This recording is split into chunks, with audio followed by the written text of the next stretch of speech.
नमस्कार मित्रांनो, स्पर्धा पंच यूट्यूब चॅनलमध्ये आपलं स्वागत आहे. जर आपल्या चॅनलवरती जर तुम्ही नवीन आहात मित्रांनो, तर चॅनलला सबस्क्राईब करा. अतिशय इम्पॉर्टंट क्वेश्चनची सिरीज आपण आपल्यासाठी घेऊन येतो. तर मित्रांनो, हे 100 क्वेश्चन आहेत. कदाचित आपण एका लेक्चरमध्ये कव्हर करण्याचा प्रयत्न करू. जर नाही झालं तर 50-50 क्वेश्चनची सिरीज बनवू. क्वेश्चन्स तुम्ही पाहून घ्या. अतिशय इम्पॉर्टंट क्वेश्चन आहेत. आणि मित्रांनो, क्वेश्चन वाचण्यासाठी मला एक 2-3 सेकंद तर लागतात. तर मित्रांनो, त्या सेकंदात तुमचा आन्सर जर तुम्हाला माहीत असेल, तर मित्रांनो कमेंट करा. मी तुम्हाला राईट आन्सर सांगत जाईल. तुमचे किती बरोबर आले ते आपल्याला समजत जाईल. तर मित्रांनो, चला सुरुवात करूया. क्वेश्चन क्रमांक 1 पहा. 1857च्या उठावात भारत सम्राट म्हणून कोणाला घोषित करण्यात आले होते? तर मित्रांनो, याचा आन्सर आहे मित्रांनो, बहादूर शाह जफर दुसरा याला 1857च्या उठावात भारत सम्राट म्हणून घोषित करण्यात आलं होतं. प्रश्न क्रमांक 2 पहा. 1953 मध्ये स्थापन झालेल्या राज्य पुनर्रचना आयोगाचे अध्यक्ष म्हणून कोणाची नियुक्ती केली गेली? तर मित्रांनो, याचं राईट आन्सर आहे फाजल अली याची राज्य पुनर्रचना आयोगाचे अध्यक्ष म्हणून 1953 मध्ये नियुक्ती करण्यात आली. प्रश्न क्रमांक 3 पहा. मुस्लिमांना स्वतंत्र मतदार संघ कोणत्या कायद्यानुसार देण्यात आले? तर मित्रांनो, आपल्याला माहित आहे कायदा नंबर 1909 या कायद्यानुसार मुस्लिमांना स्वतंत्र मतदारसंघ देण्यात आले. प्रश्न क्रमांक 4 पहा. क्रांतिसिंह नाना पाटील व जी.डी. बापू लाड यांनी कोणती सेना उभारून राष्ट्रीय चळवळीत योगदान दिले? तर मित्रांनो, क्रांतिसिंह नाना व जी.डी. बापू लाड यांनी तुफान सेना उभारली होती. तर मित्रांनो, राष्ट्रीय चळवळीत त्याचं बरचसं योगदान होतं. तर ऑप्शन क्रमांक 1 तुफान सेना. प्रश्न क्रमांक 5 पहा. सावित्रीबाई फुले यांचे जन्मगाव कोणते? तर मित्रांनो, सावित्रीबाई फुले यांचे जन्मगाव हे आपल्याला माहित आहे नायगाव होते. प्रश्न क्रमांक 6 पहा. स्वतंत्र भारत होत असताना भारतीय राष्ट्रीय काँग्रेसचे अध्यक्ष कोण होते? तर मित्रांनो, जे.बी. कृपलानी हे स्वतंत्र भारत होत असताना भारतीय राष्ट्रीय काँग्रेसचे अध्यक्ष होते. प्रश्न क्रमांक 7 पहा. खालीलपैकी कोणी राष्ट्रीय काँग्रेसचे अध्यक्षपद भूषवलेले नाही? तर मित्रांनो, लोकमान्य टिळक यांनी राष्ट्रीय काँग्रेस अध्यक्षपद भूषवलं नाही. बाकी तिघांनी भूषवलं आहे मित्रांनो. तुम्ही याचे इयर सुद्धा पाहून घ्या, कोणत्या वर्षी भूषवलं. तर मित्रांनो, ते इम्पॉर्टंट आहे. प्रश्न क्रमांक 8 पहा. चलो दिल्ली ही घोषणा कोणी दिली होती? तर मित्रांनो, चलो दिल्ली हे घोषणा नेताजी सुभाषचंद्र बोस यांनी दिली होती. प्रश्न क्रमांक 9 पहा. बाबासाहेब आंबेडकर यांनी चवदार तळ्याचा सत्याग्रह केला. हे ठिकाण कोणत्या जिल्ह्यात आहे? तर मित्रांनो, आपल्याला माहित आहे हे ठिकाण रायगड या जिल्ह्यात आहे. महाड येथे चवदार तळ्याचा सत्याग्रह बाबासाहेब आंबेडकर यांनी केला. प्रश्न क्रमांक 10 पहा. हडप्पा संस्कृती ही टिंबटिंब संस्कृती आहे. तर मित्रांनो, हडप्पा संस्कृती ही एक नागरी संस्कृती आहे. प्रश्न क्रमांक 11. संपूर्ण भारताचा सर्वात पहिला गव्हर्नर जनरल कोण? तर मित्रांनो, स्वतंत्र भारताचा आणि संपूर्ण भारताचा हा एक वेगवेगळा क्वेश्चन आहे. तर तुम्ही नीट पाहून घ्यायचा आहे. तर मित्रांनो, ऑप्शन क्रमांक 3 लॉर्ड विल्यम बेंटिन हा संपूर्ण भारताचा सर्वात पहिला गव्हर्नर आहे. प्रश्न क्रमांक 12.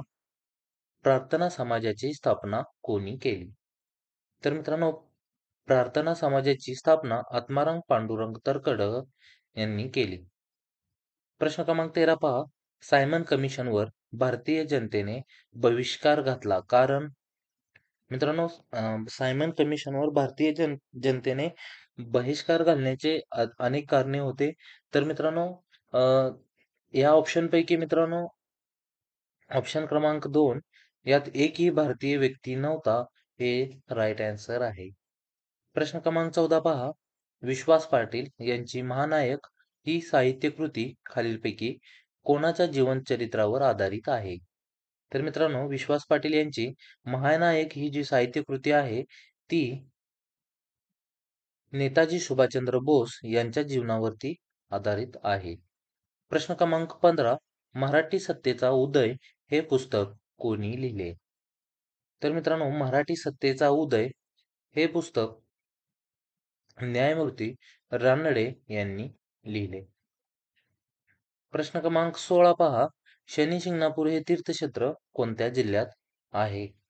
तर मित्रांनो, शनी शिंगणापूर हे तीर्थक्षेत्र अहमदनगर या जिल्ह्यात आहे.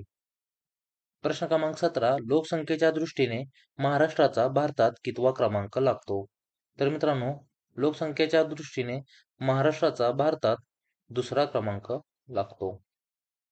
प्रश्न क्रमांक 18. एक अंशामध्ये पृथ्वी फिरण्यासाठी किती मिनिटाचा वेळ लागतो? तर मित्रांनो, एक अंशामध्ये पृथ्वी फिरण्यासाठी 4 मिनिट इतका वेळ लागतो. प्रश्न क्रमांक 19. पृथ्वी सूर्यापासून जेव्हा जास्तीत जास्त अंतरावर असते त्या अवस्थेला काय म्हणतात? तर मित्रांनो, अपसूर्य असे म्हणतात. प्रश्न क्रमांक 20 पहा. वर्धा वैनगंगा खोऱ्यातील जमिनीचा सर्वसाधारण उतार टिंब आहे. तर मित्रांनो, वर्धा वैनगंगा खोऱ्यातील जमिनीचा सर्वसाधारण उतार दक्षिणेकडे आहे. प्रश्न क्रमांक 21 पहा. महाराष्ट्रामध्ये 12 महिने वाहणारी नदी कोणती आहे? तर मित्रांनो, महाराष्ट्रामध्ये 12 महिने वाहणारी नदी यापैकी कोणतीही नाही आहे. तर कोणतीही नाही हे आपलं राईट आन्सर आहे. प्रश्न क्रमांक 22. श्रीनगर हे शहर कोणत्या नदीकाठी वसलेलं आहे? तर मित्रांनो, श्रीनगर हे शहर झेलम या नदीकाठी वसलेलं आहे.